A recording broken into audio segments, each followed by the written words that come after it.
Assalamualaikum warahmatullahi wabarakatuh. Waalaikumsalam warahmatullahi wabarakatuh. Yang terhormat Kepala SMP Negeri 1 Jatibarang, Bapak Haji Murtado MPD. Yang kami hormati para waka SMP Negeri 1 Jatibarang. Yang kami hormati Bapak dan Ibu guru serta staf karyawan tata usaha SMP Negeri 1 Jatibarang. Marilah kita panjatkan puja dan puji syukur kita kehadirat Allah Subhanahu wa taala sehingga pada hari ini kita dapat melaksanakan acara diseminasi budaya positif pendidikan guru penggerak angkatan 10 untuk CGP angkatan 10 di SMP Negeri 1 Jatibarang. Sebelumnya akan kami bacakan susunan acara pada siang hari ini. Yang pertama, pembukaan. Yang kedua, sambutan. Yang ketiga, diseminasi budaya positif. Dan acara yang pertama yaitu pembukaan. Marilah kita buka acara pada siang hari ini dengan bacaan basmalah bersama-sama.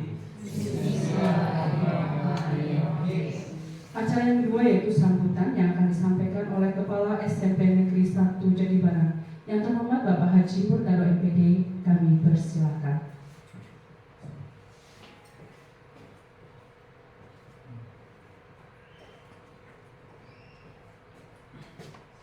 Assalamualaikum warahmatullahi wabarakatuh.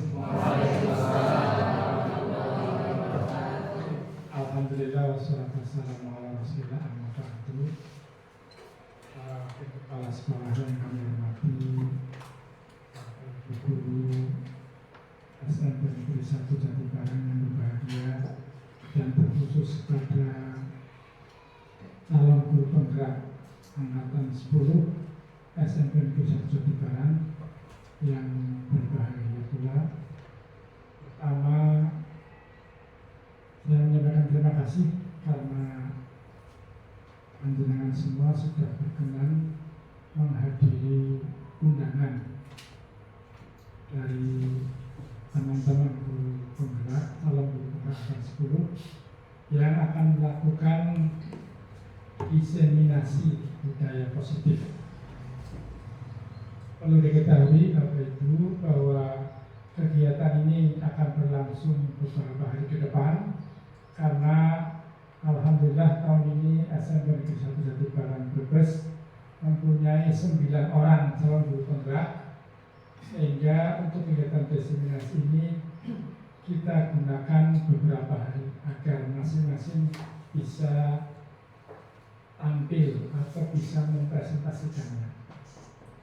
Saya menyatakan selamat kepada teman-teman calon guru penggerak angkatan 10 yang sudah mempersiapkan segala sesuatunya, dan mudah-mudahan sampai dengan kegiatan guru penggerak angkatan 10 berakhir berjalan dengan lancar dan bisa lulus semua. Dan dalam mengucap Bismillahirrahmanirrahim, maka saya nyatakan kegiatan diseminasi budaya positif pendidikan guru penggerak calon guru penggerak angkatan 10 SMP Negeri 1 Jatibarang saya nyatakan dibuka.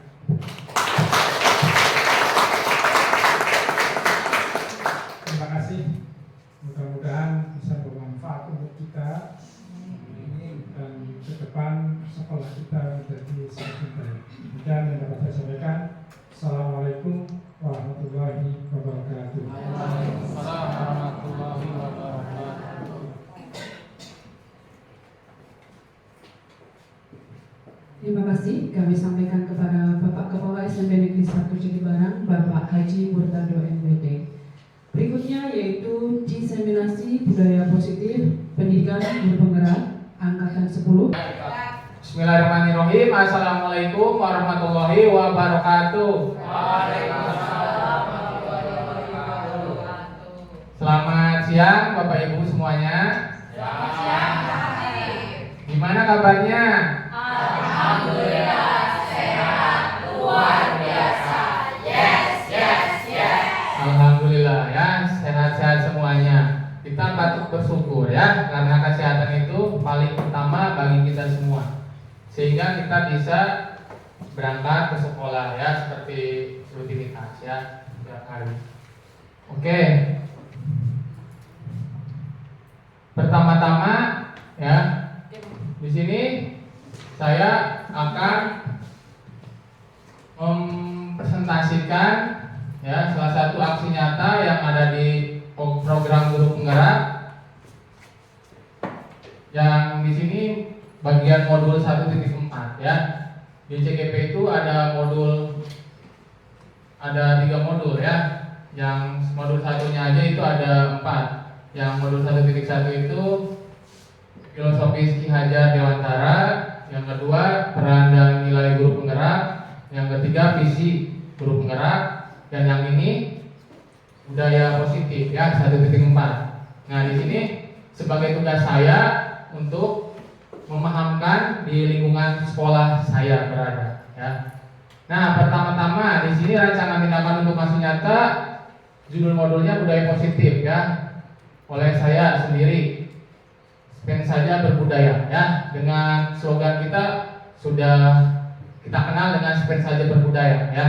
Jadi kita insya Allah nanti sudah menerapkan budaya-budaya positif yang ada di sekolah kita. Oke, di sini yang melatar belakangi kegiatan diseminasi budaya positif itu di sini belum menyeluruhnya pemahaman warga sekolah terutama guru tentang penerapan konsep-konsep inti budaya positif di sekolah seperti disiplin positif,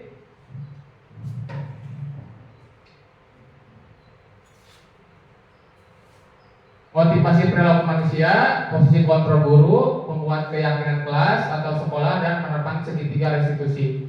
Diharapkan jika seluruh konsep inti tersebut dipahami oleh seluruh warga sekolah, maka akan terbangun budaya positif yang baik di lingkungan sekolah.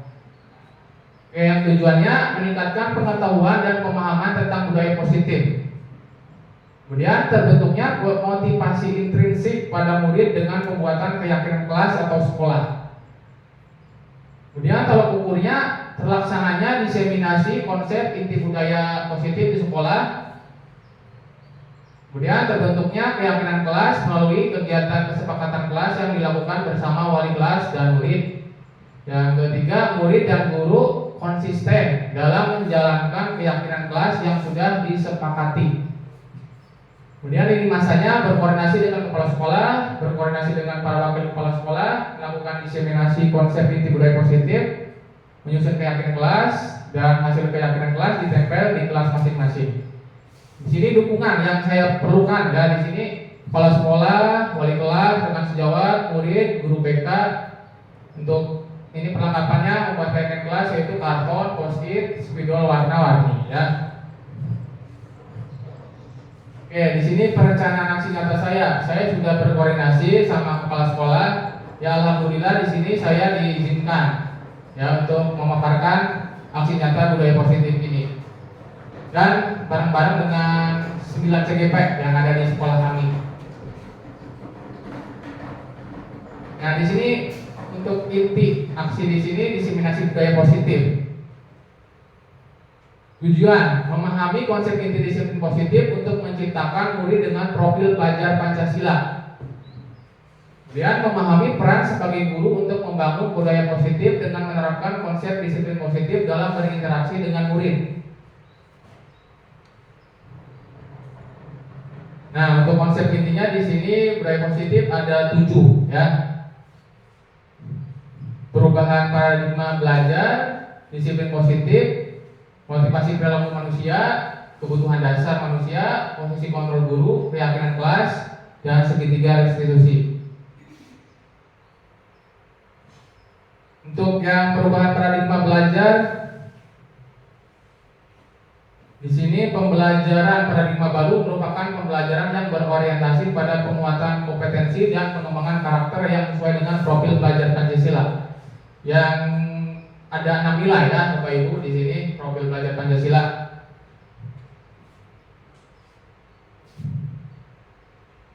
Kemudian di sini ada simulasi ya, cobalah buka. Tolong saya minta bantu ya, Pak Bani sama Bu Teguh ya. Dan nanti semuanya mencoba aja ya, supaya merasakan ya. Saling ini apa teman sebangku ya. Nanti ada instruksinya ya dari ini. Nanti silakan tinggal pilih mau yang tugasnya siapa, yang tugas B siapa ya. Bu Penny sama Bu ya.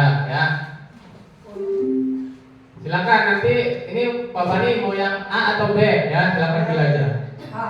A berarti ketemu ya. Yang B ya. Nah, ini sudah masing-masing sudah milih belum? Sudah? A dan B. Ayo. Yang A itu intinya mencoba ya, merayu, membujuk, mengancam atau mau sampai dipaksa ya pada B ya, supaya B itu membuka. Oh iya, maaf ya. Yang A itu yang berarti ini yang A itu yang menjaga benda yang berharga ya atau penting bagi kehidupan dia. Yang A ya, berarti yang A itu menggenggam tangan ya.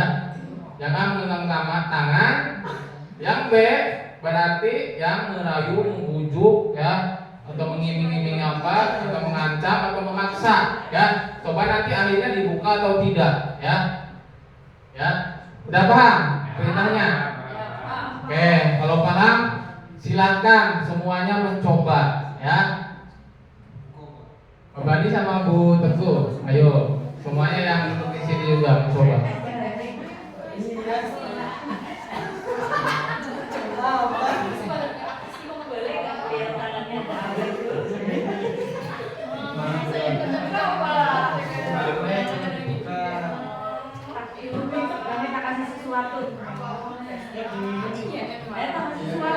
Oh, dikasih apa? Apa ya?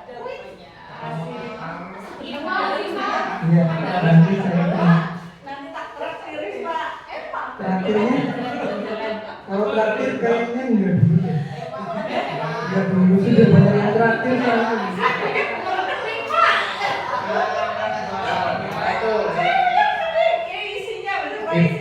Mungkin kalau dibuka saldonya.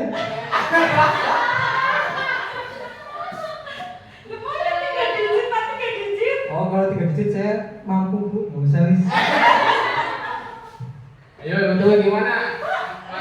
Masih mau merayu? Iya, Masih mau merayu? Pak. Ya masih Pak. ya. Satu lagi Pak. Boleh. Pak.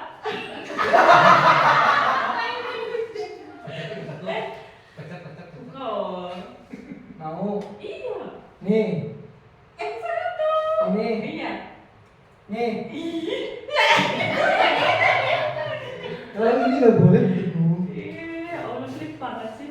Gimana betul Bu? Menyerah? Menyerah lah. Menyerah. Udah Oke. diijib. Oke, diiming-imingi ATM ya. Untuk buku tabungan sudah masih saja tidak mau. Ini gimana yang lain, yang Bapak Ibu yang mempraktekkan? Silakan Bapak Bani duduk sama Bu Teguh. Terima kasih ya atas partisipasinya. Oke. Jadi gimana ini? Pak Bani tadi tidak bisa membuka ya, dia tetap mempertahankan yang berharga bagi dia ya. Ini Pak Kantio sama Pak Rama gimana hasilnya? Sama aja, orang gini terus. Oh sama aja. Bawang sama Bu Ida? Kirayo pun seberapa pun tidak mau dibuka. Bu ini Bu Hikmah sama Bu Suci juga sama. Oh, apakah ada yang bisa membuka tadi? Tidak ada semuanya.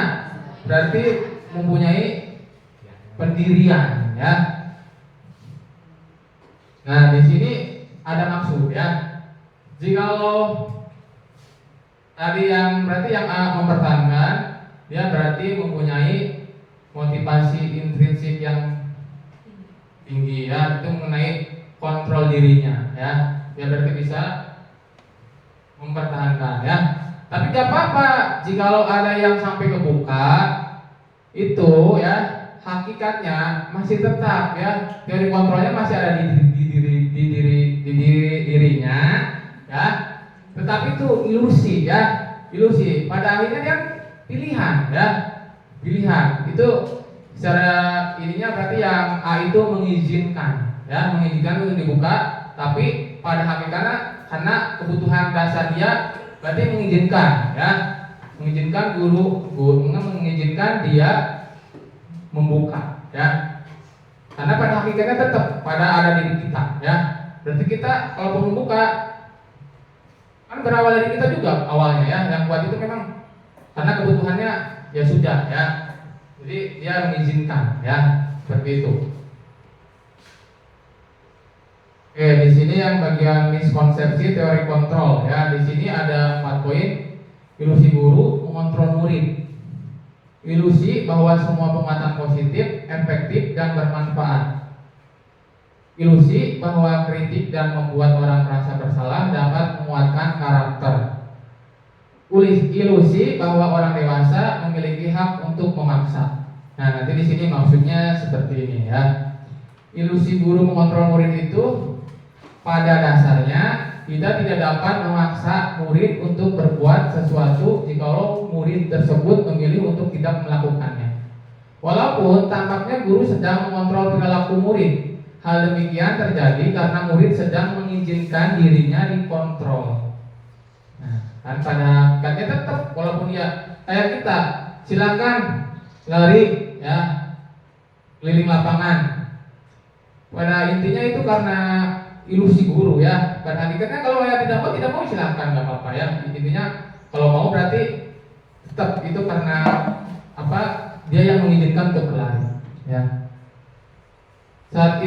Berarti saat itu bentuk kontrol guru menjadi kebutuhan dasar yang dipilih murid tersebut. Nah, di situ nanti kita belajar ke bentuk kebutuhan dasar manusia ya.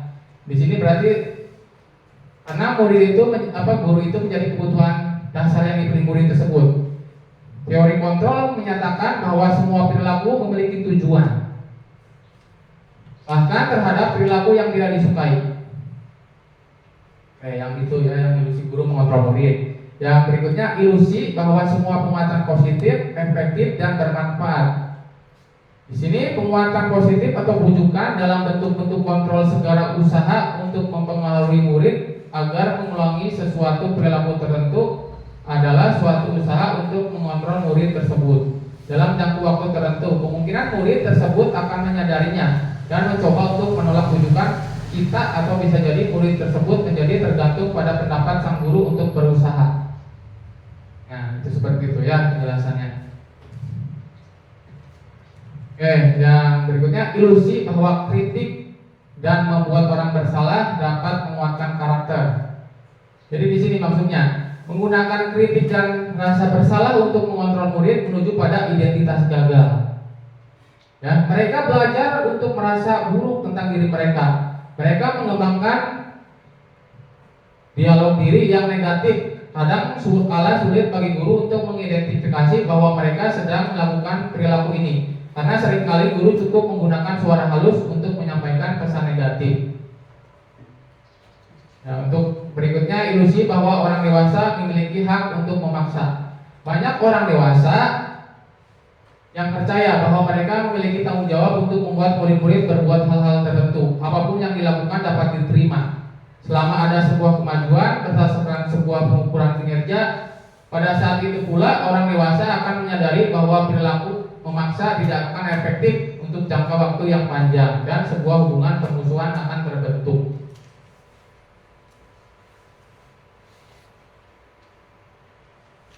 Bagian berikut mengubah paradigma stimulus respon ke pendekatan teori kontrol.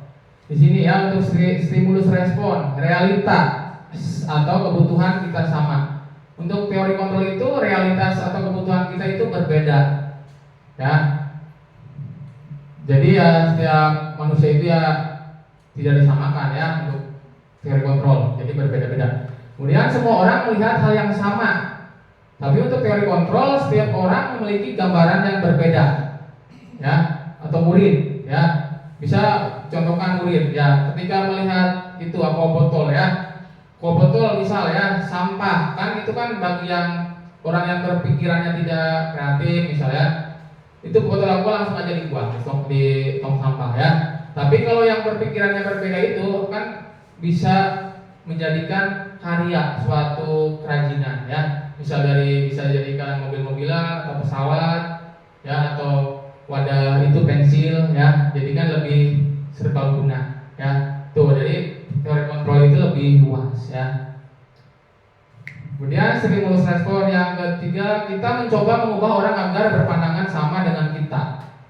Tapi teori kontrol kita berusaha memahami pandangan orang lain tentang dunia. Dan perilaku buruk dilihat sebagai suatu kesalahan.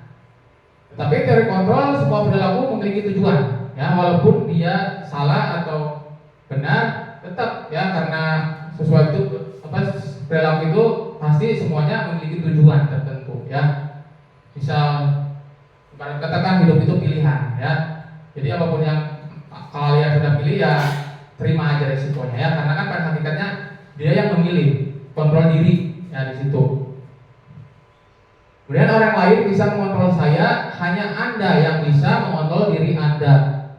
Nah, di sini berarti menekankan teori kontrol itu ya berpusat pada motivasi intrinsik, ya.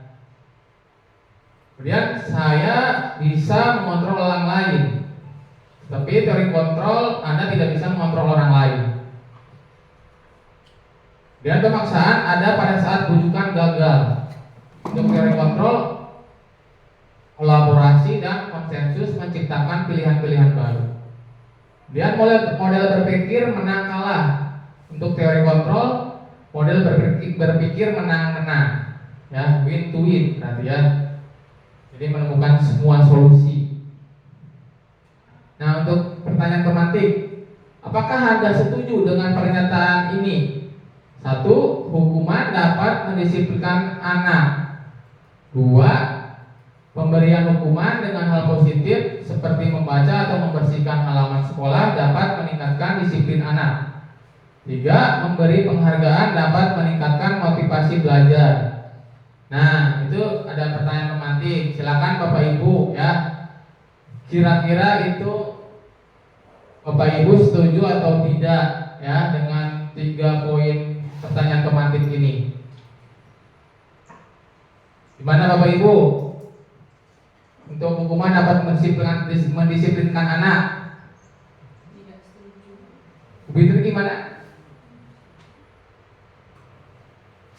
Menurut pendapat saya, hukuman dapat mendisiplin anak itu saya tidak setuju, Pak.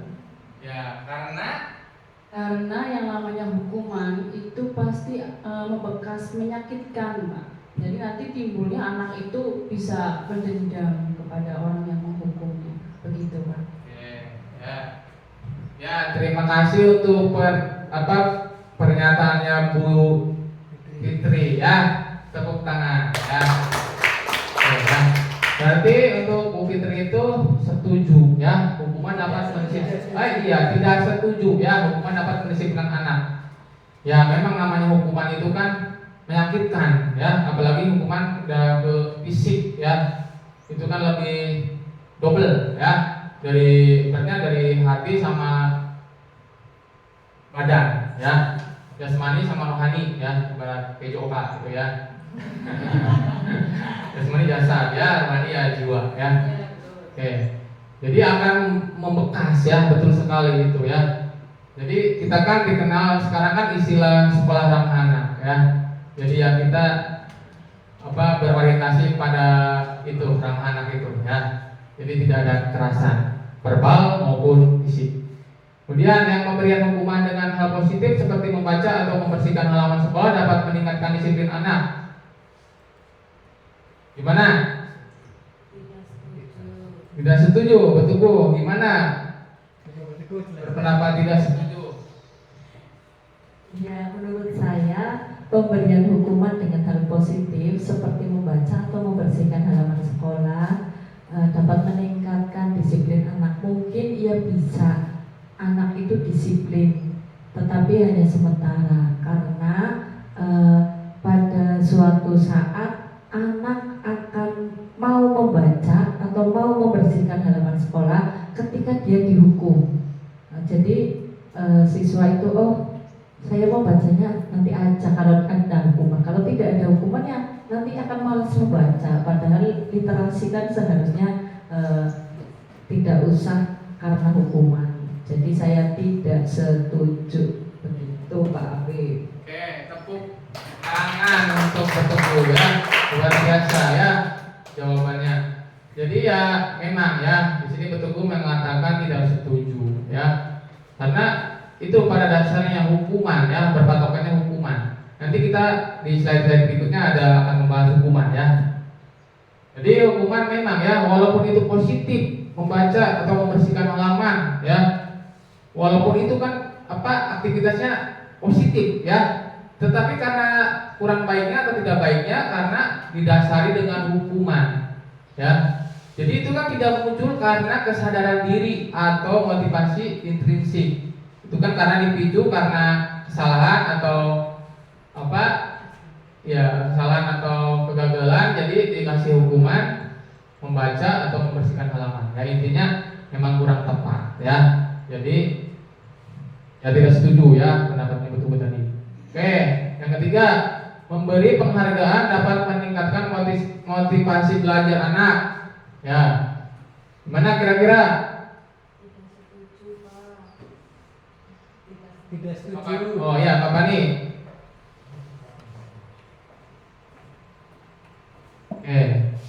Pendapatnya kenapa karena tidak setuju?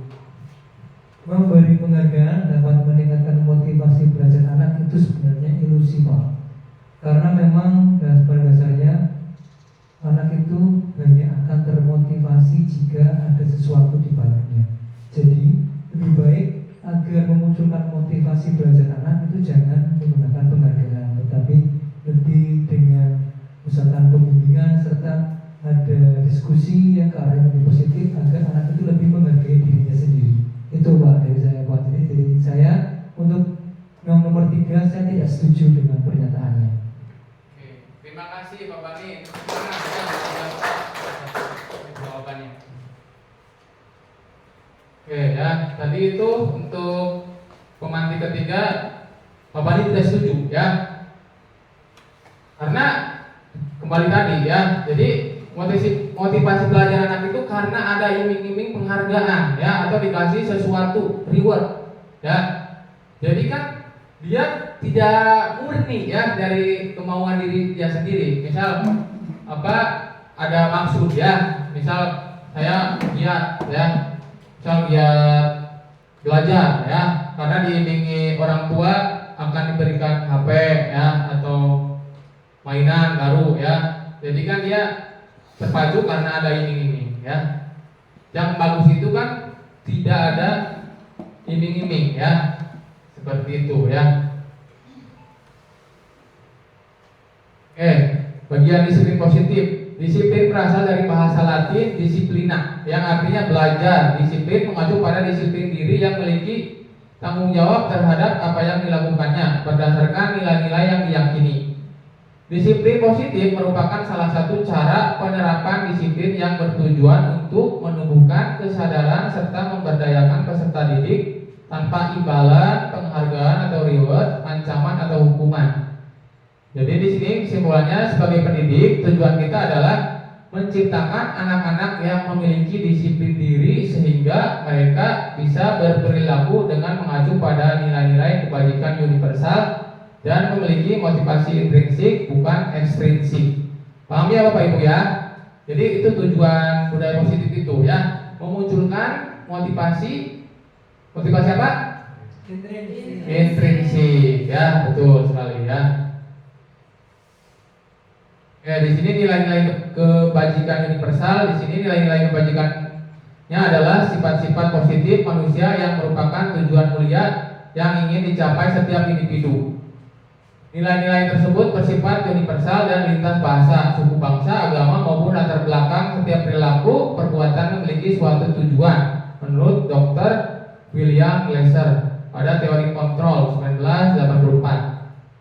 Dengan mengaitkan nilai-nilai kebajikan yang diyakini seorang, maka motivasi intrinsiknya akan terbangun sehingga mengarahkan motivasi dari dalam untuk dapat mencapai tujuan mulia yang diinginkan.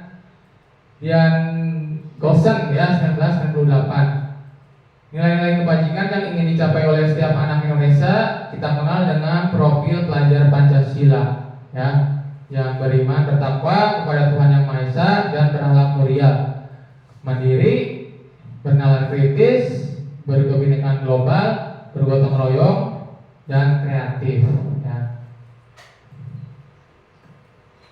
Yang motivasi perilaku manusia. Teori motivasi perilaku manusia. 1. Untuk menghindari ketidaknyamanan atau hukuman. 2. Mendapat penghargaan atau imbalan. 3. Untuk menghargai diri sendiri.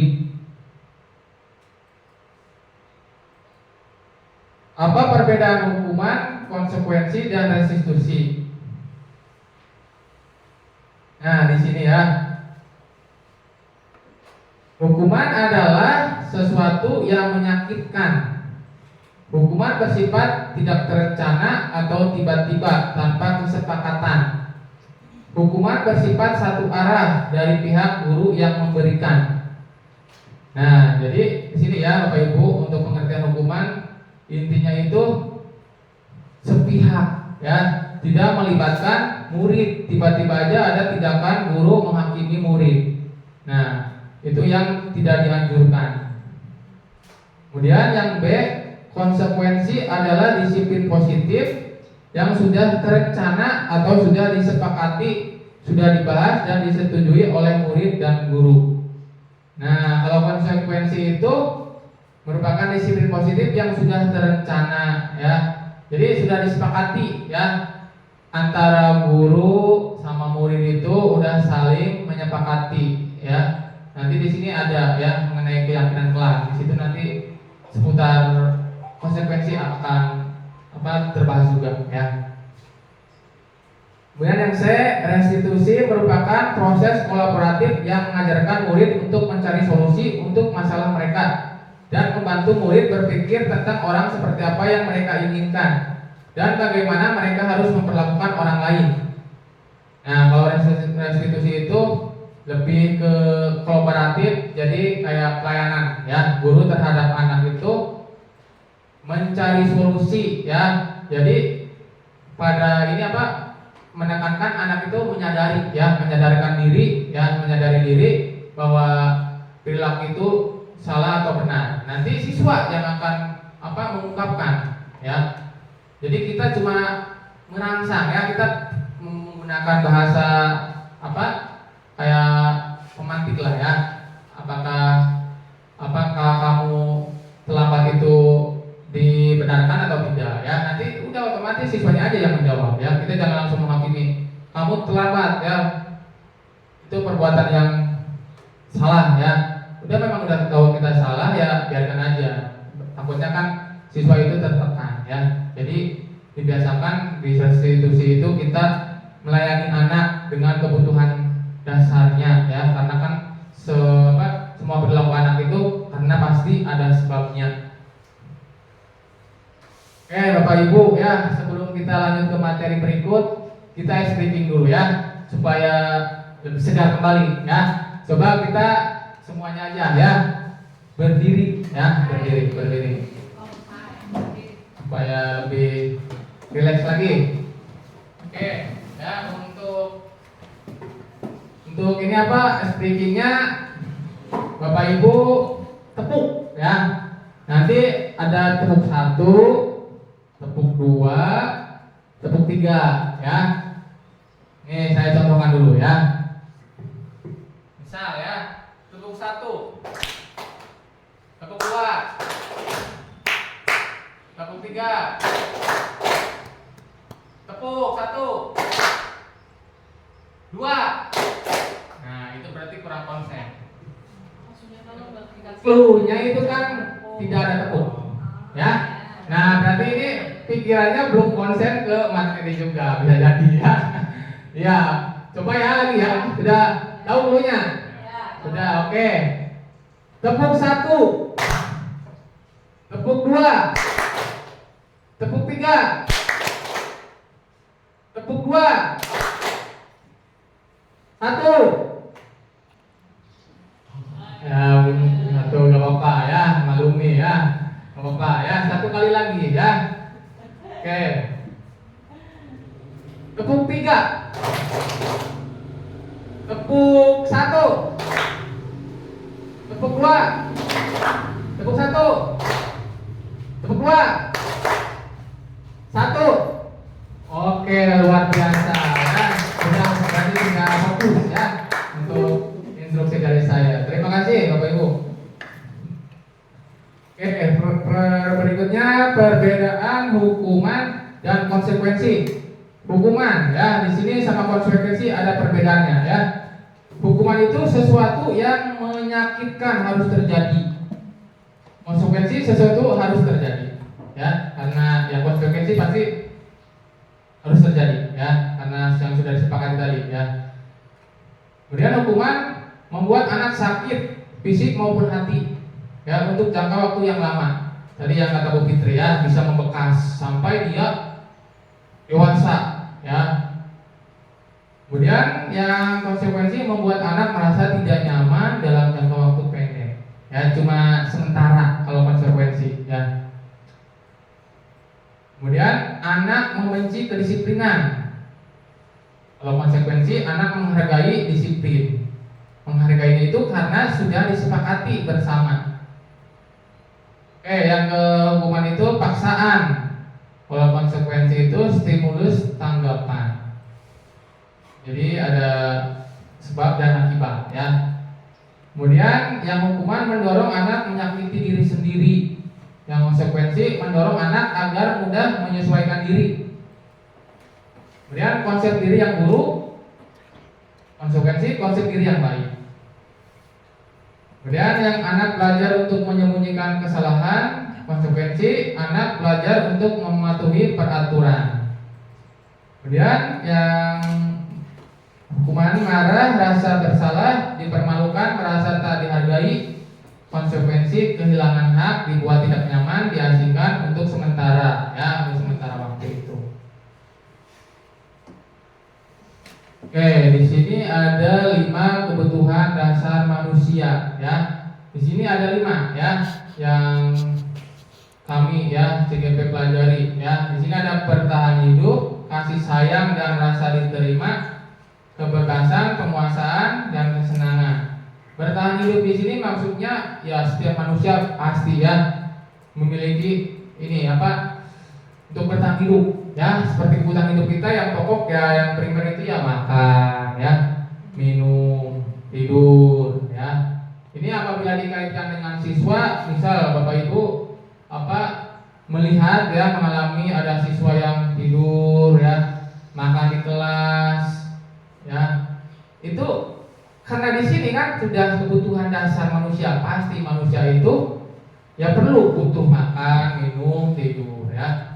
Tapi kita tinggal kembali lagi kasih pemahaman ke anak yang baik-baik ya.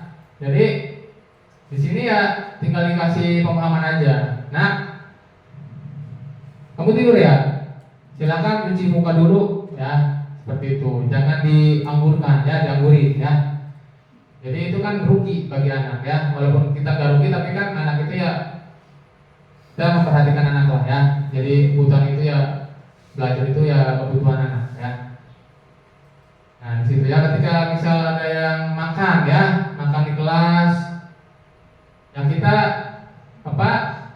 bilang ya, makanya nanti ya untuk di akhir kelas nanti ada bisa disepakati ya, jangan makan di kelas, hindari kata negatif tadi, disiplin ya, jangan makan di kelas itu nanti kan ada waktunya ya, ketika istirahat ya, itu kan ada waktunya ya.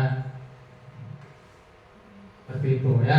Untuk yang kasih sayang dan rasa diterima. Nah, kasih sayang dan rasa diterima itu ya pasti setiap anak atau murid itu ya butuh ya rasa kasih sayang dan diterima. Misal di sini ya, kita jangan membeda-bedakan ya, memilah-memilih murid, misal yang pintar, yang kurang pintar ya, kita harus samaratakan ya. Karena di situ ya pasti dia ada, kalau tidak diperhatikan ada kecemburuan ya. Jadi kita saling saling memahami ya, karena butuh kasih sayang ya. Jadi misal juga ya, guru jangan melihatnya yang suka memperhatikannya atau lebih pembelajarannya ke yang yang cantik misalnya, atau yang ganteng ya. Jadi kita ya samaratakan, maupun yang kurang ganteng ya Kebutuhan sama Pak, aja. itu, Pak. Kita itu murid semua. Kebutuhan Ya. Pak itu Pak, kesenangan. Oke, seperti itu ya Bapak Ibu. Berikutnya kebebasan. Ya, di sini kebebasan anak ya. Anak juga ya mempunyai hak untuk bebas, tapi di sini kebebasannya ya tetap ada batasannya ya. Misal kebebasannya di sini dalam murid itu ya kebebasan untuk dia belajar ya. Jadi kita harus memperhatikan gaya belajar anak ya Bapak Ibu. Jadi misal ya anak di ini apa diperhatikan ya, apakah dia lebih sukanya lebih mengeksplor kebebasannya pembelajaran di luar kelas, ya apa salahnya kita ikuti kemauan anak ya. Di situ kan dia lebih enak aja ya, lebih bebas dari pembelajaran. Mungkin ya dari segi metode ini ya pembelajaran. Jadi kita kan tidak menyamaratakan anak. Bisa yang kita kenal itu ya pembelajaran diferensiasi ya. Jadi kita menyesuaikan metode belajar anak ya. Oke, yang berikutnya penguasaan. Penguasaan itu ya berarti kekuatan anak ya untuk menguasai materi ya. Materi, misalkan ada pasti setiap kelas ya ada anak yang menonjol ya. Ya kayak lebih pingin eksis ya. Misal dari segi bakatnya ya, dari dia pintar menulis menggambar ya, kita arahkan karena dia penguasaannya lebih terampil ya, kita arahkan ke bakatnya ke ekstra kurikuler seni lukis ya, situ bisa. Misal dari penguasaan dia pintar ya, percaya diri, misal berbicara di depan umum ketika diskusi mempresentasikan ya, bisa dia dilibatkan di organisasi OSIS ya, karena dia mungkin tipikalnya ya senang bersosialisasi ya, jadi penguasanya dia mantap ya, jadi bisa diikut sertakan di organisasi OSIS. Kemudian kesenangan ya, kesenangan ya, semua orang kan pasti ya butuh kesenangan. Kalau hidup tanpa ada kesenangan ya kita sepaneng ya, seperti itu ya. Jadi misal kadang anak ya, kita memperhatikan di kelas ya, anak kadang senang-senang ya, tetapi kita harus tahu batasannya. Senang-senang di kelas itu jangan sampai mengganggu teman sekitarnya ya. Jadi harus ada batasan ya. Makanya nanti ada keyakinan kelas juga ya, supaya ada yang diyakini. Oke. Yang berikutnya 5 posisi kontrol ya. 5 posisi kontrol ini ada 5 ya. Yang pertama penghukum, yang kedua membuat merasa bersalah, yang ketiga teman, keempat pemantau, dan kelima manajer ya. Ini penghukum. Bapak nih mau nyontohin sama saya. Boleh. Bapak ini nanti menjadi murid ya. Ya Pak. Oke, Bapak nih silakan sini temani saya ya. Nanti ini saya mau mencoba ya untuk gaya penghukum. Bapak nih coba di luar ya. Ya, boleh ya.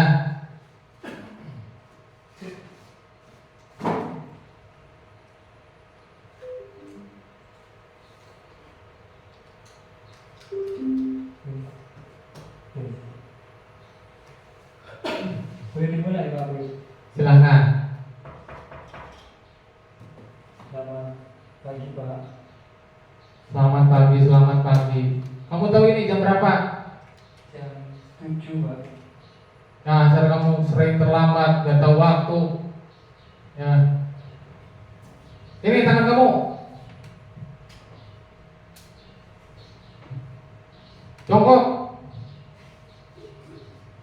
Guling-guling di lantai. Enggak ya, ibaratnya ya. Nah, ya itu tipe penghukum itu ya identik dengan kata-kata kasar ya, ada ini fisik ya, bentuk fisik ya. Jadi ada verbal, ada fisik ya. Itu posisi yang kurang lah ya, malah dihindari ya, karena akibat dampak negatifnya itu anak akan merasa dendam terhadap guru ya sampai dia dewasa ya. Jadi itu bahayanya untuk posisi penghukum ya. Oke Bapak nih, kita membuat yang kedua, membuat merasa bersalah.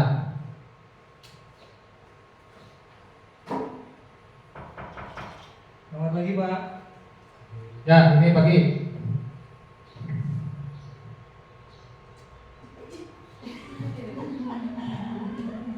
Kamu lagi telat Pak nih. Iya Pak, maaf Pak. Kamu jangan bikin repot Bapak. Ya, tiap hari kerjaannya terlambat. Kamu bikin susah Bapak terus. Iya maaf Pak. Kamu gak kasihan ke Bapak? Kasihan Pak. Oke. Ya.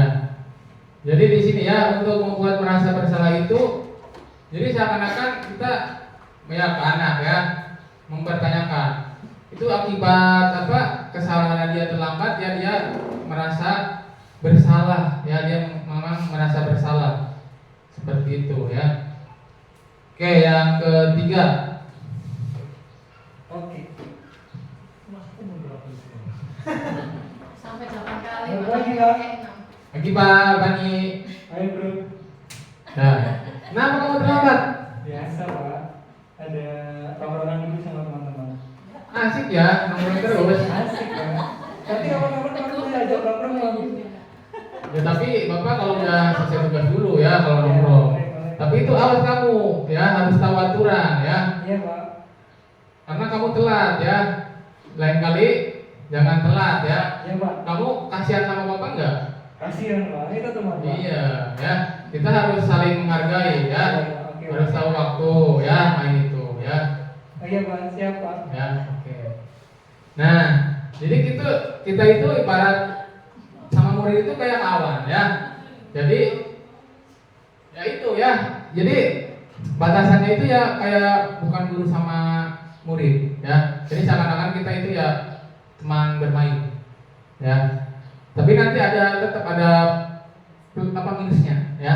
Jadi apa sih murid itu ke kita itu penghormatannya kurang. Iya. Jadi ada negatifnya juga ya. Jadi jangan sering-sering seperti itu. Ada masanya, ada waktu yang ya untuk ada kalanya lah ya, seperti itu. Oke, yang keempat, memantau. Selamat pagi Pak. Bagi kamu tahu ini sudah jam 7.20. Iya Pak, maaf Pak. Kamu tahu kan sekolah kita masuk jam 7 kurang 10 menit. Iya Pak, tahu Pak. Ya, sekolah kita punya aturan ya, jangan seenak-enaknya. Ya. Iya Pak. Oke, silakan kamu ke kelas. Nanti Bapak urus absensi kamu. Iya Pak, baik, terima kasih. Oke, untuk memantau itu ya, jadi dia memahami peraturan sekolah itu masuk ya jam 7 kurang 10 ya. Jadi memantau, mengingatkan anak ya. Jadi tahu peraturan sekolah ya, seperti itu. Oke, yang terakhir manajer.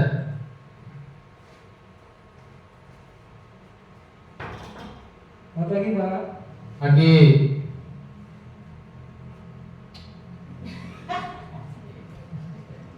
Kamu telat lagi Pak nih. Iya Pak, maaf Pak. Kenapa bisa telat? Itu Pak, tadi sudah bangunnya lebih awal, tapi angkutannya nggak ada Pak. Oh. Terus kira-kira agar tidak anggotanya tidak berangkat duluan, kamu harus seperti apa? Biasanya saya berangkat pakai sepeda Pak, tapi karena sepedanya bocor, jadi saya tadi mencari angkutan umum. Nanti saya berangkatnya pakai sepeda Pak. Ya, nah jadi harus dipersiapkan ya. Sepedanya harus gimana supaya kendali. Harus saya charger dulu Pak sebelumnya Pak, karena saya pakai sepeda listrik. Oh, pakai sepeda listrik ya ternyata. Nah, jadi iya. Mohon maaf. Ya. Nah, apakah bisa dipertanggungjawabkan? Bisa Pak, nanti saya minta tolong sama ibu saya, Bu Kusuma untuk charger dulu Pak. Nanti saya minta ibu buat beli baterai tambahan. Ibu kan orang kaya Pak. Nah, alhamdulillah ya. Nah, jadi Bani sanggup untuk meyakini itu? Sanggup Pak. Oke, Bapak mengapresiasi ya apa solusi yang dari Bani ya. Baik Pak. Oke, terima kasih. Nah, silakan Pak, duduk. Oke, jadi di sini posisi manajer ya. Posisi manajer itu menanyakan ke anak, ada sebabnya pasti ya, karena anak itu ya pasti ada sebabnya karena terlambat itu. Jadi kita menanyakan dulu, jangan langsung menghakimi ya. Nah, tadi Bapak Bani itu telat karena tinggalan angkutan dan pada itunya dasarnya itu sepedanya juga ya, karena setiap hari pakai sepeda listriknya belum tercas, jadi dia telat ya, karena mau pakai angkutan umum ternyata sudah jalan. Nah, di situ kita sebagai guru coba seperti apa solusinya yang akan datang. Solusinya seperti apa untuk anak itu tidak terulang keterlambatannya. Nah, jadi di situ kan anak berpikir ya. Jadi dia yang mikir sendiri ya, menyadari bahwa terlambat itu ya salah ya, tidak akan diulangi lagi. Kemudian solusinya seperti apa? Tadi kan solusinya dia akan ngecas lagi ya lebih awal. Terus kalaupun dia tidak sempat, minta bantuan sama ibunya, Ibu Kusuma tadi ya. Yang kaya Pak, yang kaya yang punya dana mandiri. Nah, tapi ini ya menurut saya ini bisa disimpulkan dari segi kemarin saya soalnya kan pas ruang kolaborasi ya. Ada yang dari SMK kan, ada dari SD, ada dari SMP ya. Pada kemarin pas ruang kolaborasi itu ada kalanya ya. Misal nih penghukum itu ya, penghukum ada kemarin yang dari SMK ya, ada yang SMK Taruna itu kan identik dengan fisik ya. Kemarin ini Pak Wang Rio ya, tahu dia kan ya, alumni ya, Rio ya, kemarin yang alumni pernah ngobrol sama saya juga. Dia di SMK-nya kan itu ya buat ini pelayaran ya untuk jadi nakoda di situ ya. Di situ didikannya identik dengan hukuman ya. Jadi dia lebih ke disiplinnya hukuman fisik ya. Dia cerita ya, Pak di sana kalau telat ya sering Pak pasti ya jongkok ya, squat jam, terus tiduran guling-guling miring ya, sampai bahkan ada yang muntah ya. Itu tahu gurunya tahu nggak? Tahu, memang dibiarkan. Kadang ya yang ngaturnya itu ya, tapi nggak guru langsung, tapi seniornya ya. Kadang ini ada seniornya di situ ya, kakak kelas ya. Jadi didikannya itu kan penghukum ya, jadi fisik ya, main fisik. Yang mungkin itu stylenya SMK ya, SMK ketarunaan. Tapi di sini kan kita patokannya sekolah mana ya. Mungkin ya kalau diterapkan di SD, di SMP yang ada dia gak bakal berangkat sekolah ya. Mampak pasti gak bakal mau sekolah lagi. Nah seperti itu ya. Untuk teman ya, mungkin teman bisa cocok ya untuk yang di SD ya, karena kan masih kekanak-kanakan ya. Jadi kita ya gitu, dunianya anak ya bermain ya. Jadi kita seolah-olah kita masuk ke dunianya anak ya, supaya ya terbawa, kita kan bisa membujuknya lebih enak ya. Walaupun istilahnya teori ilusi ya, tapi kan tetap hakikatnya dia anak itu patokannya, dia mengizinkan dikontrol sama guru ya. Untuk apa yang tadi, nah ini untuk yang bagian keyakinan kelas, metode untuk menimbulkan kembali disiplin positif yang didasari oleh motivasi dari dalam diri Keyakinan kelas merupakan kesepakatan kelas yang diyakini bersama oleh guru dan murid selama proses pembelajaran. Nah, pembentukan keyakinan kelas bersifat lebih abstrak daripada peraturan yang lebih rinci dan konkret. B. Keyakinan kelas berupaya menggunakan pernyataan-pernyataan universal yang dibuat dalam bentuk kalimat positif. C. Keyakinan kelas tidak dibuat dalam jumlah banyak sehingga mudah diingat dan dipahami oleh semua warga kelas.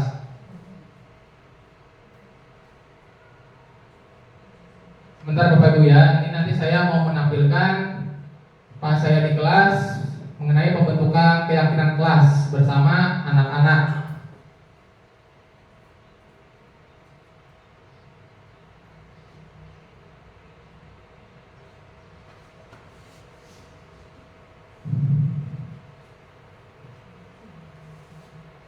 Assalamualaikum warahmatullahi wabarakatuh.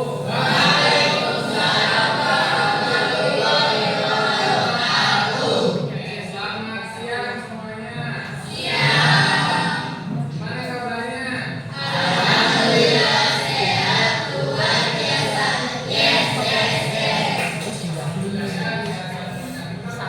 Ya, karena kesehatan itu paling utama bagi kita semua. Kita bisa berangkat ke sekolah ya seperti biasa. Oke, hari ini kita pertama persiapan ya keyakinan kelas ya.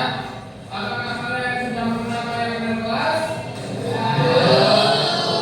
Oke, untuk nanti kita buat bersama-sama ya. Kalian siap ya? Oke, kalau siap. Pertama-tama kita penyampaian konsep dulu ya. Keyakinan kelas dengan apa nilai-nilai beriman ya atau nilai-nilai yang berunsur positif ya. Misal nih matematika contoh ya, misal jangan datang terlambat, itu kata-kata negatif ya, jadi harus dirubah dengan menggunakan datang tepat waktu. Nah seperti itu ya, jadi jangan langsung datang ya, seperti itu. Ya, satu lagi, misal dilarang buang sampah sembarangan. Nah, kata-katanya itu ya. Yang positifnya itu berarti jagalah kebersihan. Paham? Nah, kegiatan berikutnya pembagian kertas.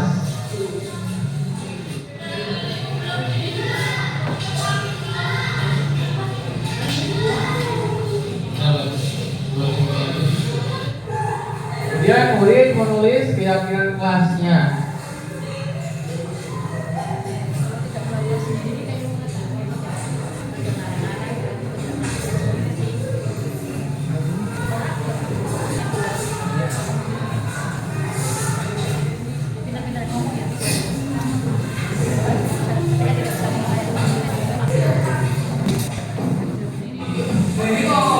Nah, bagian berikutnya murid menempelkan hasil keyakinan kelas.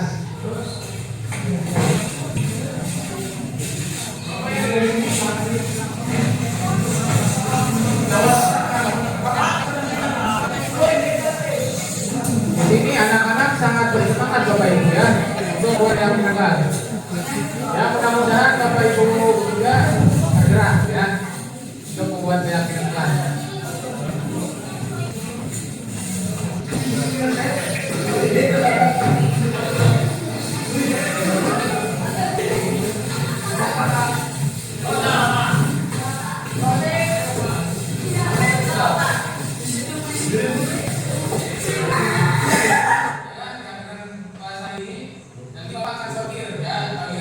Ya, proses seleksi ya oleh guru.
ya atas kerjasama kalian.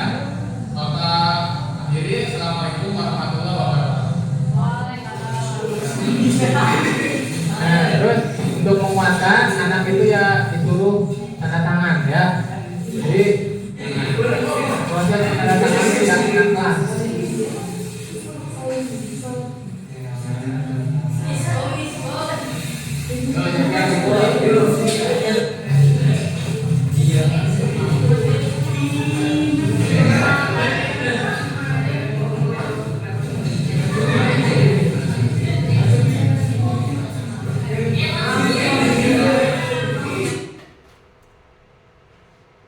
Bagaimana perasaan murid membuat keyakinan kelas itu? Saya senang sekali. Apakah keyakinan kelas itu penting dibuat? Sangat penting sekali membuat keyakinan kelas agar berlaku lebih baik. Sangat penting sekali membuat keyakinan kelas agar berlaku lebih baik.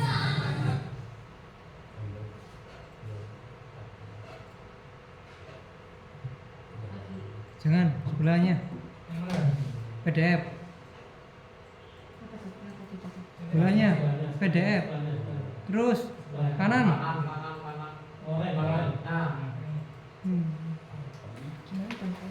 Oke, Bapak Ibu ya, tadi itu salah satu penerapan saya ya ketika di kelas menerapkan keyakinan kelas. Apakah Bapak Ibu sudah menerapkan? Oh, ini ada yang sudah ya. Pak Awang sudah belum? Oh, belum ya. Oh, tergantung kelasnya. Oh iya. Mudah-mudahan semua kelas ya, biar bisa meyakini ya keyakinan kelasnya setiap kelas. Oke.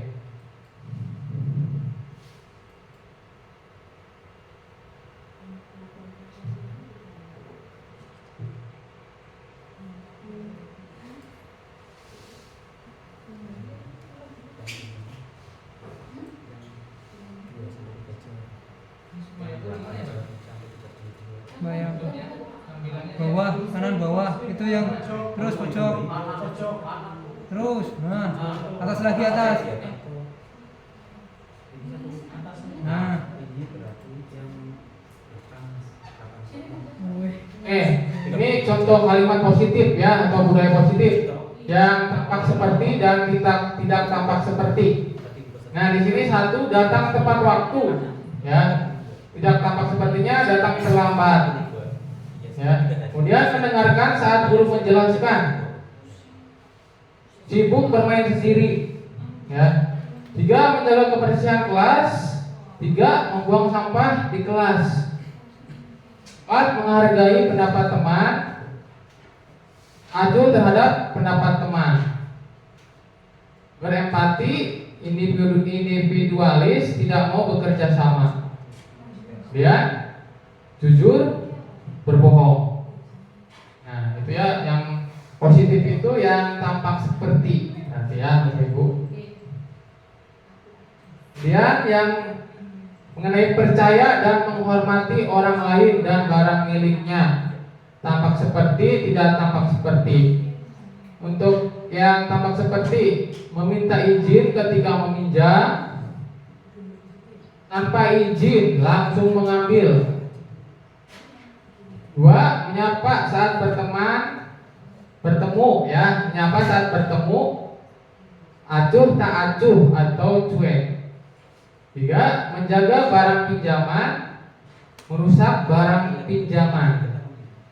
4. Mengucapkan terima kasih, angkuh atau tidak mau terima kasih.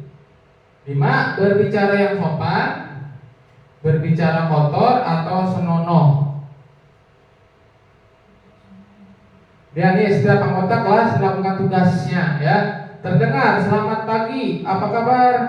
Bolehkah saya meminjam? Terima kasih ya. Tolong, maaf ya, ada yang bisa saya bantu? Ini saya kembalikan. Terima kasih. Nah, terlihatnya ya berarti itu tersenyum ya, bahagia, memperhatikan, bersalaman, menghargai, menghormati, antusias ya responnya ya. Kemudian perilakunya bertanggung jawab, kerjasama, mandiri, empati, dan sopan santun. Kemudian untuk kegiatan tugas saya, tugas kamu di sini ya tugas guru dan tugas murid. Ya, guru tugasnya mengajar dan mendidik. Murid mengikuti keyakinan kelas. 2. Mengelola kelas, mendengarkan dan mengikuti. 3. Menjadi fasilitator. 3. Mengikuti kegiatan pembelajaran. 4. Menilai dan mengevaluasi. Selalu semangat belajar. 5. Menyimpulkan dan merefleksi, mengerjakan tugas untuk murid. Ya.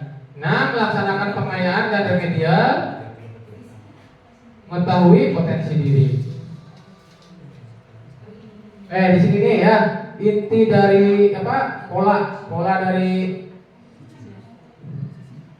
peraturan kelas ya, peraturan kelas, kemudian menjadikan keyakinan kelas dilaksanakan sehingga menimbulkan lingkungan yang positif, kemudian lebih luasnya lagi menjadi budaya positif ya. Tapi ingat di sini untuk menuju budaya positif itu harus konsisten ya, harus dilakukan berkelanjutan. Oke, yang bagian segitiga restitusi, proses menciptakan kondisi bagi peserta didik untuk memperbaiki kesalahan mereka sehingga mereka bisa kembali pada kelompok mereka dengan karakter yang lebih kuat.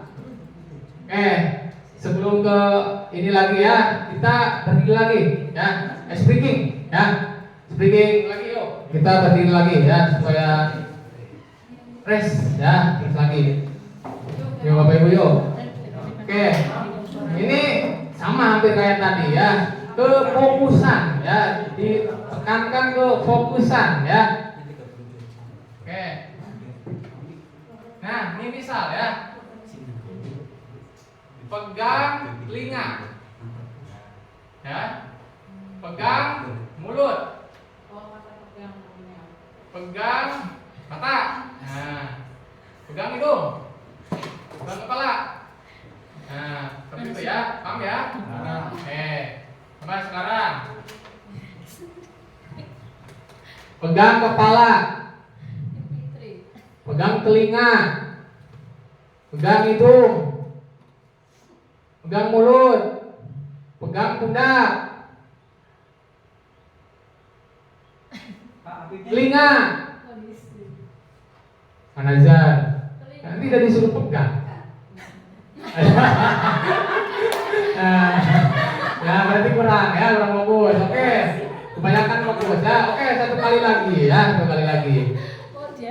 Pegang kepala, pegang telinga, pegang hidung, pegang kepala, pegang pundak, telinga. Oke, luar biasa ya. Kita fokus kembali ternyata ya. Matching. Terima kasih Bapak Ibu. Nah, di sini segitiga restitusi itu ada bagannya ya. Di sini yang pertama menstabilkan identitas, kedua validasi tindakan yang salah, dan ketiga menanyakan keyakinan ya. Di sini untuk menstabilkan identitas itu misal ya, murid dalam tahapan ya. Setiap orang pasti pernah melakukan kesalahan. Kamu bukan satu-satunya yang pernah melakukan ini, karena kesalahan itu hal manusiawi ya. Bapak Ibu juga pernah merasakan ya pelambatan itu. Yang berikutnya validasi tindakan yang salah ya. Di sini kamu tentu punya alasan mengapa melakukan itu ya. Adakah cara yang lebih efektif untuk mendapatkan apa yang kamu butuhkan? Nah, kemudian menanyakannya, keyakinan kelas apa yang kita sepakati. Nah, di situ fungsinya kita sebelum coba menghakimi, kita ya membuat keyakinan kelas ya, supaya ada pedoman ya. Ya, anak kan udah disepakati, dia akan menulis ya sendiri, terus lebih menguatkan mendatangani ya, dia kan lebih kuat ya di pagi. Kemudian kamu ingin menjadi orang yang seperti apa ya, kita menanyakan kamu ingin menjadi orang seperti apa ya. Jadi diserahkan solusinya ke anak ya. Anak itu ya berarti sadar ya. biar dia berpikir kritis ya, berarti pada untuk yang kayak profil pelajar Pancasila di situ ya.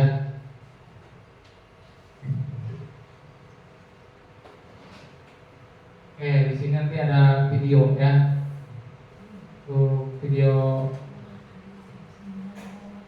Ini video praktek saya ya ketika melaksanakan segitiga restitusi. Dengan kasus 1 anak terlambat ya. Dengan sebabnya dia membantu orang tuanya menyiapkan makanan. Selamat pagi, Pak. Selamat pagi Mufidah. Silakan duduk. Baik, Pak. Terima kasih.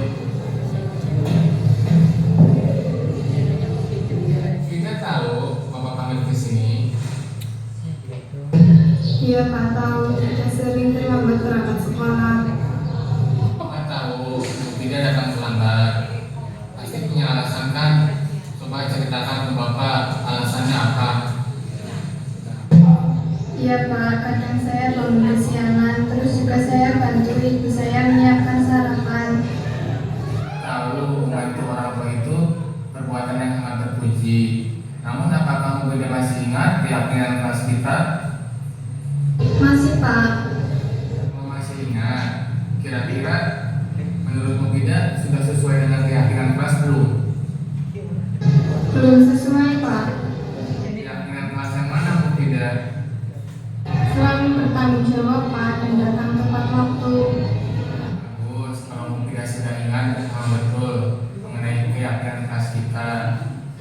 Kemudian Mufidah bersedia memperbaikinya. Bersedia, Pak. Baik, kira-kira menurut Mufidah solusinya seperti apa supaya Mufidah tidak datang terlambat lagi? Saya akan berusaha bangun lebih pagi dengan cara memasang alarm, Pak. Dan saya akan membantu ibu saya menyiapkan sarapan dari malam sebelumnya. Baik, Bapak mengapresiasi solusi dari Mufidah. Bapak harap Mufidah berkomitmen apa yang sudah disampaikan ke Bapak. Baik, Pak. Mufidah janji akan melakukannya dengan sungguh-sungguh. Terima kasih Mufidah. Silakan Mufidah boleh istirahat. Baik, Pak. Terima kasih. Kasus 2 itu untuk yang tidak mengerjakan tugas karena senang bermain dengan temannya. Baik, Pak. Terima kasih.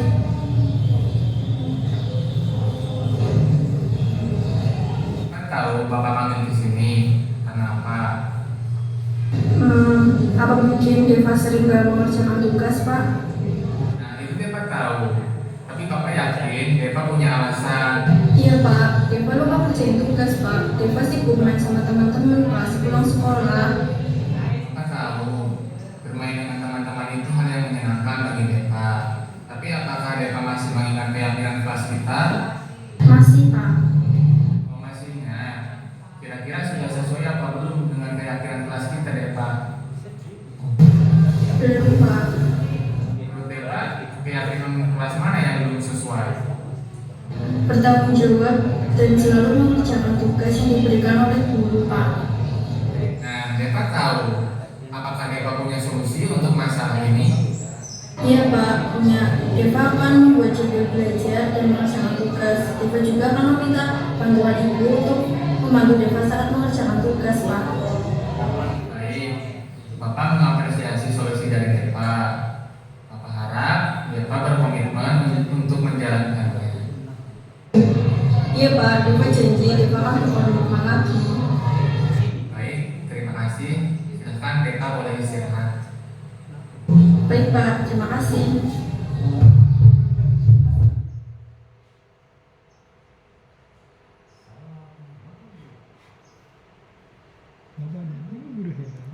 Oke ya, itu ya. Mudah-mudahan Bapak Ibu juga sekarang sudah mulai menerapkan segitiga restitusi ya. Sebelum ini ya, coba saya mau tahu ya mengenai 5 posisi kontrol Bapak Ibu guru ya. Apakah penghukum, membuat orang bersalah, teman, pemantau, atau manajer ya. Yang selama ini Bapak Ibu rasakan ya, coba di aplikasikan ya lewat ini nih. Ya. I'm ready. Ready to go.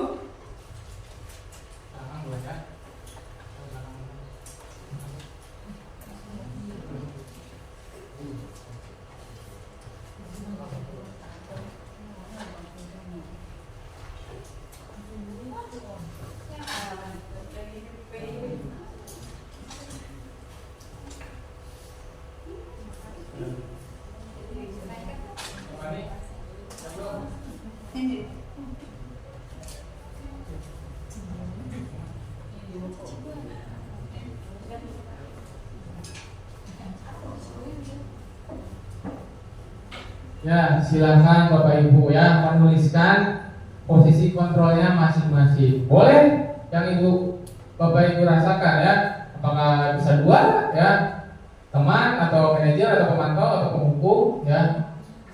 Untuk yang sekarang ya, sebelum ada pemahaman baru di budaya positif ini. Syukur sama dengan ini alasannya ya. Jangan cuma memantau ya. Memantau karena apa misalnya ya. Bentar, ini ada yang belum. Ya sudah boleh didaftar Pak. Boleh sekali Bu Fitri ya. Tempelkan ke sebelah kanan ya saya. Ya, ya. Silakan begitu ya.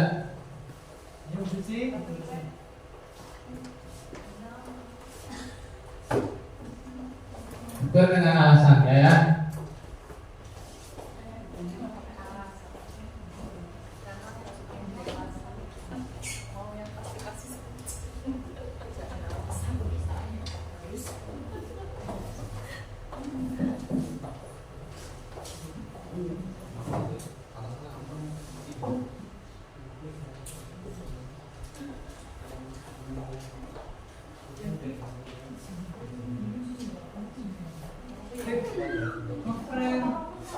Lama banget, mau satu jam 20 menit. Iya. Ngeframe kayak gitu. Stop ya, itu dari cara terus ya. Karena ngeframe ini kita tinggal diedit. Yuk tempel.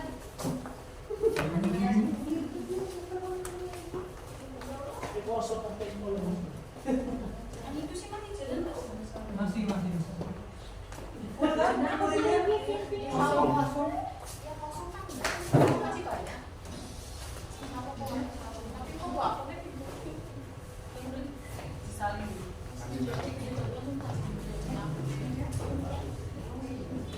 Ngasih? Yang mana? Oke Bapak Ibu, ini sekalian ini aja ya. Pesan ya dan kesan. Kesan dan pesannya selama Bapak Ibu mengikuti kegiatan ini ya. Apakah senang, semangat, ngantuk ya. Sama pesan ya, pesan yang didapat ya.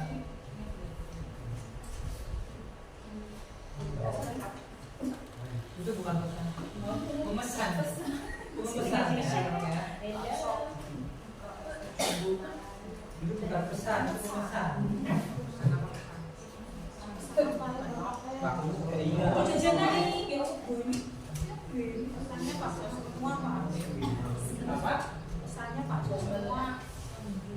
Nanti berarti ngambil yang di situ di video yang ini ambil di situ. Ini soalnya ngeframe ya. Oke ya sekalian ya, pesan dan kesannya ya yang dirasakan setelah mengikuti pemahaman diseminasi budaya positif. Sebelah kanan ya, atau kiri saya.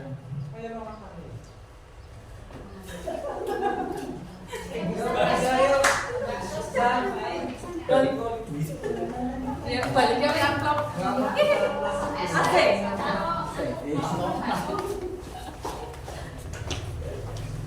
Biasa duluan. Ini kan yang buat.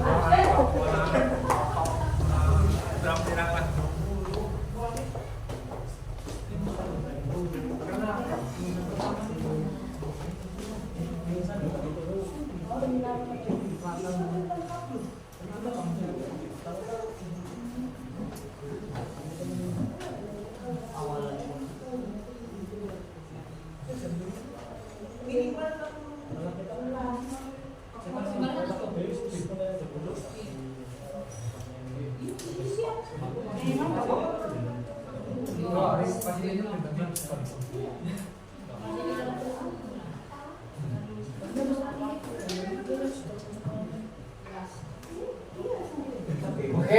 ya. Sudah semua ya untuk pesan dan kesan. Nah, ini saya mengambil sampel ya untuk posisi kontrol Bapak Ibu ya. Di sini ada yang satu sebagai pembuat merasa bersalah, dua sebagai pemantau ya. Kemudian ada yang penghukum ya, dan ada yang manajer. Tadi saya lihat-lihat tidak ada yang posisi teman ya. Berarti ada 4, penghukum, pembuat merasa bersalah, pemantau, sama manajer. Cuma teman ya, gak apa-apa, itu Bapak Ibu yang merasakan ya.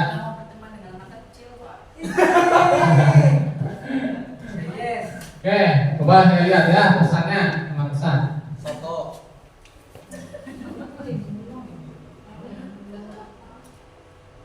Cara apa sih ya? Enggak berkuah Pak.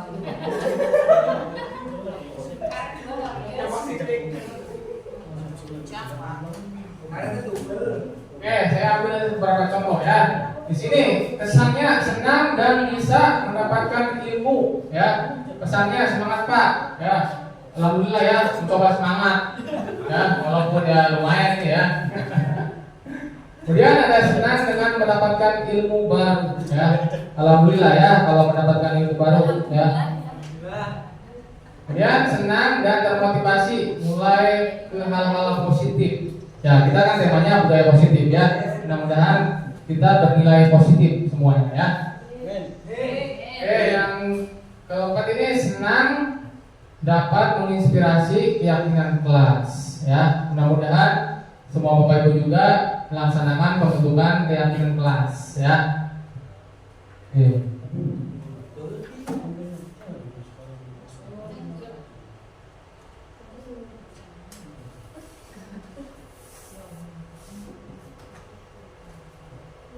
Oke, di sini ya, budaya positif yang ada di sekolah kita ya, ada 9. 5S, sholat 2 bersama dan sholat 2 berjamaah, istighosah dan kultum, literasi, tadarus, berdoa sebelum dan sesudah pembelajaran, membawa alat makan dan minum sendiri, life skill dan ekstrakurikuler. Berangkat 5S, senyum, salam sapa, sopan santun. Ya, ini ketika kita menyambut kedatangan siswa ya. Ini luar biasa ya, budaya yang positif. Kemudian budaya sholat duha bersama dan sholat duha berjamaah ya. Kita duha juga bersama ya, dan duha berjamaah. Kemudian budaya istighosah dan kultum ya, ketika hari Sabtu ya. Budaya literasi ya, di sini anak-anak membaca ya, literasi bisa dari buku fiksi dan non fiksi ya, di pojok baca ya, di kelasnya masing-masing atau di perpus. Yang kita alhamdulillah ya, perpustakaan kita juara 2 terbaik di Kabupaten Brebes. Luar biasa ya. Perpustakaan untuk semua ya. Kemudian gerakan tadarus ya, luar biasa ya, kita ini anak ditanamkan nilai-nilai agama ya, tidak hanya nilai duniawi tetapi akhirat juga kita tanamkan ya.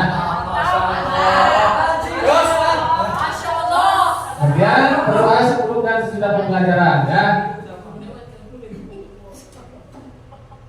Ini perempuan maksudnya kan kita berpihak pada murid ya.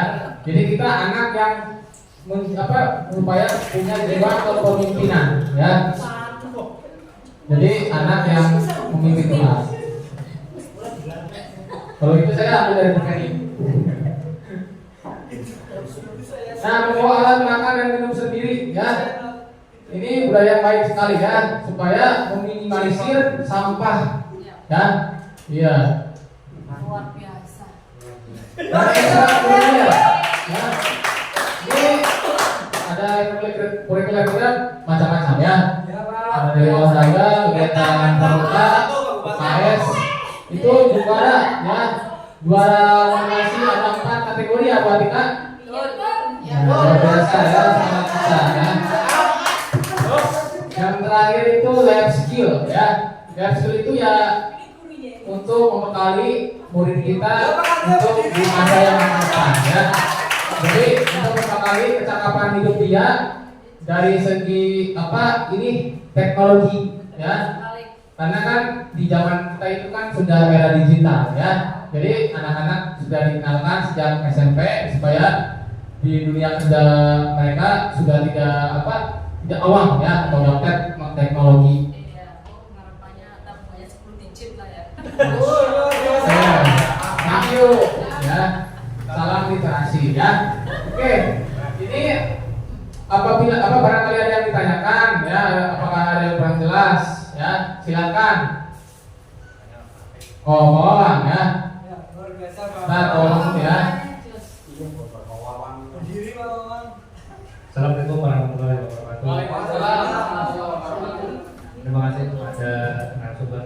Saya ingin menanyakan bagaimana caranya Pak Afif untuk mengumpulkan motivasi intrinsik pada murid. Oke, terima kasih Pak Orang atas pertanyaannya ya. Intinya bagaimana caranya untuk memunculkan motivasi intrinsik pada diri anak. Ya itu tadi ya. Kita mengedepankan keyakinan kelas ya, keyakinan kelas itu ya yang disepakati oleh anak. Jadi kan itu kan keinginan anak seperti itu ya. Jadi dipedomani akan timbul dari diri anak itu sendiri ya. Jadi itu motivasi intrinsiknya ya dari pembuatan keyakinan kelas ya. Oke, terjawab. Oke, Pak Nazar, barangkali mau tanya. Mau pakai itu apa? Baik, ya ini ada mic.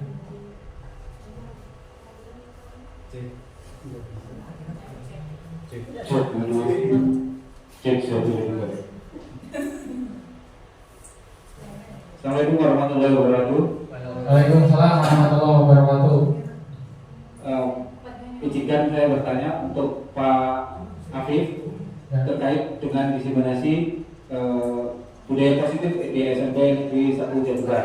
Budaya positif kan keseluruhan ya, kompleks dari pembelajaran intrakurikuler sampai ekstrakurikuler. Tapi yang saya lihat tadi Pak Afif contoh-contohnya belum memasukkan budaya positif di pembelajarannya Pak Afif sendiri. Iya. Yang tadi konsepnya ada paradigma pembelajaran baru, paradigma baru pembelajaran. Itu kan intrakurikuler termasuk Pak Afif belajarkan satu materi mata pelajaran yang Pak Afif mampu. Salah satu dari langkah pembelajaran itu adalah penilaian atau assessment. Assessment untuk paradigma baru ada assessment assessment diagnostik non-kognitif satu, lalu assessment formatif dan sumatif. Nah, bagaimana penerapan assessment itu di mata pelajarannya Pak Afif? Karena mata pelajaran Pak Afif itu sering berada di luar untuk bisa memetakan kebutuhan siswa, daya belajar, kesiapan belajar. Bagaimana cara Pak Afif? Saya pengen tahu yang pembelajaran outdoor itu bagaimana siswa itu misalkan dalam pembelajaran bola voli senangnya apa, pada pembelajaran sepak bola itu senangnya apa, pada pembelajaran bola basket senangnya apa, itu bagaimana? Kalau saya kan basicnya berarti dalam kelas ya Pak. Jadi di mata pelajaran Pak Afif yang basicnya outdoor itu bagaimana Pak Afif? Jadi kan pengalaman Afif tidak disediakan di sini. Jadi budaya positif muncul di pembelajaran intrakurikuler. Terima kasih Pak. Iya. Terima kasih Raja, luar biasa ya. Ya. Oke, jadi intinya di pemahaman pengajar itu ingin tahu ya, diterapkan di mata pelajaran saja, mata pelajaran saya yaitu PJOK ya. Jadi bermulai dari kita ya, kita memang ya mengetahui gaya belajar anak itu berbeda-beda ya. Makanya kita mesti menerapkan pembelajaran diferensiasi ya. Jadi misal ya ada ya, kemarin saya sempat mengajar ya pas kegiatan observasi atau sekarang kan observasi ya, yang dulu kan supervisi. Nah, ketika observasi itu anak saya sebelum pembelajaran, anak silakan ya murid itu maunya pembelajaran audiovisual, silakan. Atau ada yang literasi, membaca atau melihat gambar dari pola gambar-gambar yang saya sudah print out sih, ya. Jadi anak tinggal memilih atau mau lihat tampilan layar. Nah, di situ ya saya ini tes ternyata setengah-setengah, hampir 18 sama 15. Ya, kita kan total 30-an ya, 32. Itu ada yang satu yang 30 terbuka, artinya terbuka. Oke, nah jadi saya berarti itu apa ya, konten ya, dengan konten yang berbeda. Itu kalau di dalam kelasnya, ya, itu di dalam kelas saya, tetap kita harus gaya anak itu maunya seperti apa, ya. Kemudian nah ketika di luar kelas ya, ya identiknya olahraga itu ya berkelompok ya. Kalau di kelas juga kan ada kelompok juga yang diskusi ya, seperti itu. Jadi ya itu kita berpusat pada anak juga ya. Ketika pembelajaran ya yang mimpin anak ya, supaya anak mempunyai jiwa keberanian ya, percaya diri ya. Situ menanamkan nilai-nilai yang baik ya, keberanian, percaya diri. Kemudian nah ketika pembelajaran juga ya, kita kasih dengan permainan-permainan ya, supaya anak itu senang ya, anak-anak itu senang. Jadi memang ya dunia anak itu ya bermain, tapi ingat ya, di sini identiknya permainan ya, kita tetap harus mengacu bermain sambil belajar ya, seperti itu ya. Jangan belajar sambil bermain, ya itu patokannya nanti yang banyaknya mainnya aja, tidak menerapkan ilmu atau materinya ya. Jadi tetap ya, hampir mirip aja, cuma pelaksanaannya aja outdoor ya, hampir mirip ya.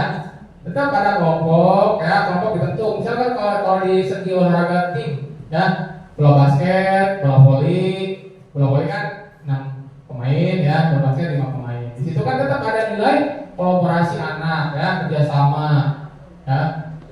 Iya. Gimana Pak Nazar? Jelas Pak. Jelas. Alhamdulillah ya.